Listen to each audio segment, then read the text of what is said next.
Welcome back to the BookEnds YouTube channel. Today we are talking about all the different types of submissions. So this was a viewer question. I don't have the viewer's name, sorry about that, but I hope you're watching. And they were asking when you get a deal announcement, there's always these qualifiers, an exclusive submission, auction.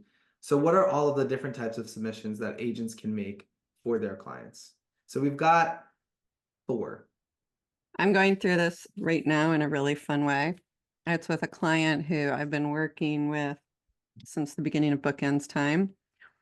And it's been so long since this client has been at a submission that we're having these conversations, like freshman author conversations. So I'm really in the deep of this now. It's been fun.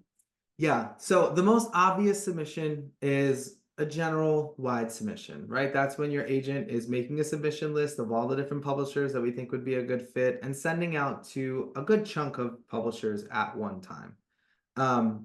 This is probably the most common Yes. and the one that, especially if you're a debut author, that your agent will most likely be doing. This probably won't even be a conversation. You'll just know that will keep you updated on who has the submission.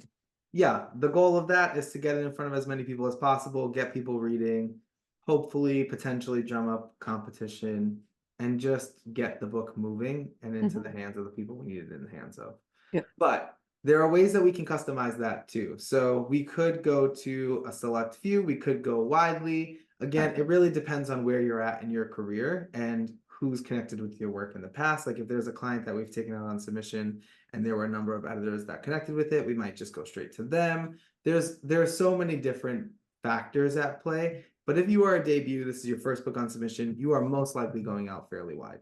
Yeah. And even non-debuts, to be honest. Yeah. And keep in mind when we're discussing this, that there's no right or wrong way, that everybody's process, every agent's process is different and it's different for every author. So when you talk to your friends and your group and somebody else is doing it differently, one is not better than the other necessarily. It's all situational. Yeah, and if you have questions, it's worth asking your agent about their reasonings. So the other thing is an exclusive submission. This is usually done when there is a strong relationship with a said publisher or the book is particularly right for that publisher. But that's when you send a book straight to one person. Sometimes people will do house exclusives. So you might do the big 5 and send it straight to one person at the big 5. And then there's just these exclusives that go to that particular editor at that particular house. Yeah, and let me sort of explain that because exclusives can also be broken down depending on the house. So there's Penguin Random House, there's Simon and Schuster, let's say. They all have multiple imprints within the house. Typically, an agent can submit to multiple imprints within those larger houses at once, but sometimes we'll even get a request.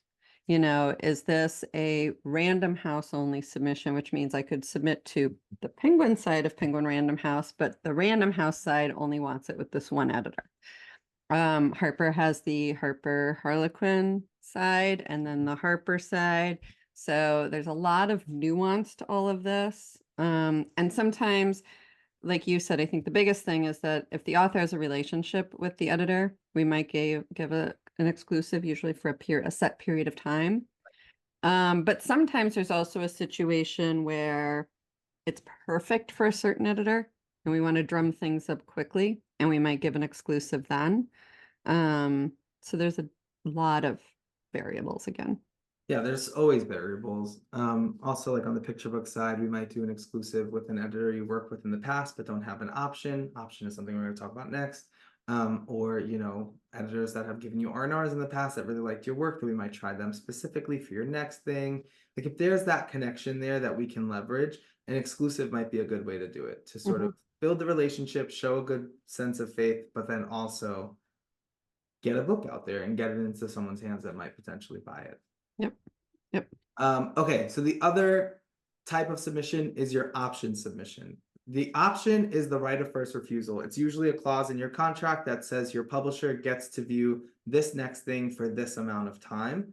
Our job as agents is to negotiate that as to whatever makes best sense for your career, whether it's next in series, next in the genre, next book altogether, and for what amount of time. When we send that option, it must be an exclusive, so it goes straight to that publisher for the window that is in the contract. Yep. And that is what we are bound to, and that submission, usually, depending on what the clause is, that submission has to go to that publisher before it goes to anybody else. Correct. Yep. Are we missing anything? Or those are the 3 types, right? I think those are the 3 types. Yeah, I think we really nailed it. Yeah, that was easy.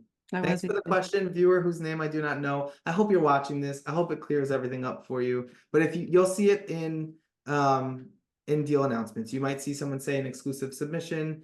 You might see at auction, which mean it typically went wider or went to a larger group of folks. So that's a helpful little key for you. Good luck. Yeah, don't forget to like and subscribe, and we'll see you back here next week. Bye.